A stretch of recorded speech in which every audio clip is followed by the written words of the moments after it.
వేడి వేడి అన్నంలో పప్పు మునగాకు వేసుకుని తింటే ఎంత బాగుంటుందో కదా. అది మీరు కూడా ఎక్స్పీరియన్స్ చేయాలి అనుకుంటే ఈ వీడియో ఫుల్గా చూసేయండి. మొరింగా లీవ్స్ అంటారు. అలాగే మునగాకులో ఎన్నో రకాలైన ఔషధ గుణాలు ఉన్నాయి.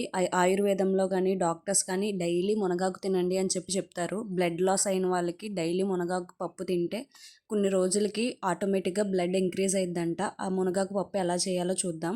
నేను ఫస్ట్ ఫ్రెష్గా తీసుకున్నానండి మునగాకు. ఎవరైనా మోస్ట్లీ కుదిరినంత వరకు ఫ్రెష్గా మునగాకు కోసుకోండి. ఫ్రెష్ మునగాకు తీసుకుని ఇలాగా ఆ తొడుములన్నీ తీసేయండి. ఓన్లీ ఆకులు మట్టికి వచ్చేలాగా. బట్ ఫుల్గా అంటే మునగాకు తీయడం చాలా కష్టం నాకు తెలుసు.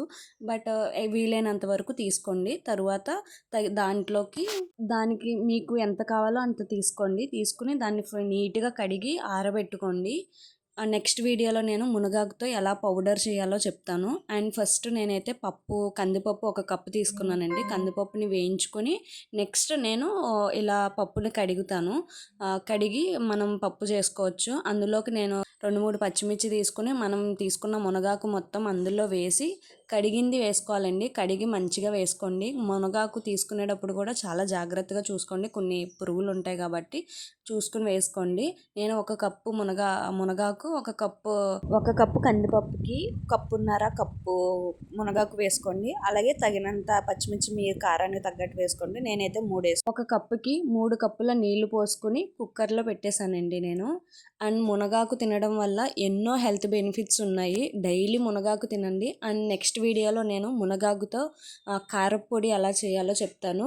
ఇంట్రెస్ట్ ఉంటే చాలా టేస్టీగా చేస్తాను. ఇంట్రెస్ట్ ఉంటే కనుక పక్కాగా మీరు ఛానల్ విజిట్ చేయండి ఒకసారి. అండ్ కుక్కర్లో పెట్టే ముందు 1 స్పూన్ పసుపు, 2 స్పూన్ల కారం అండ్ తగినంత ఉప్పు. మీరు కందిపప్పు కనుక ఫాస్ట్గా ఉడకాలి అనుకుంటే కొంచెం నూనె పోయండి. నూనె పోయడం వల్ల కందిపప్పు చాలా ఫాస్ట్గా ఉడుకుతుంది. అండ్ నేను ముందు కందిపప్పు వేయించానని చెప్పా కదా, అలా వేయించడం వల్ల చాలా టేస్టీగా ఉంటుంది పప్పు.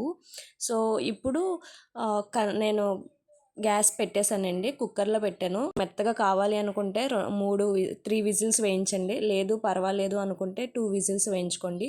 నేనైతే 2 విజిల్స్ వేయించానండి. మాకు ఇలా కొంచెం కావాలి అని చెప్పేసి ఇట్లాగే వేయించాను.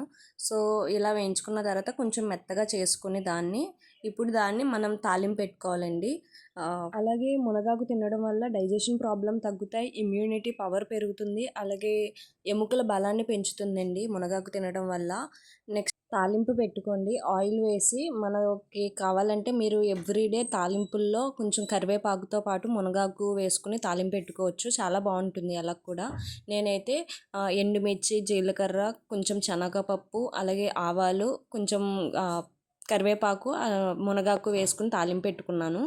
సో ఇలాగా చేసుకున్న పప్పుని మనం డైలీ కాకపోయినా వీక్లీ 2 టైమ్స్ తింటే ఎన్నో హెల్త్ బెనిఫిట్స్ ఉంటాయి. అలాగే హెల్త్ కూడా చాలా బాగుంటుంది.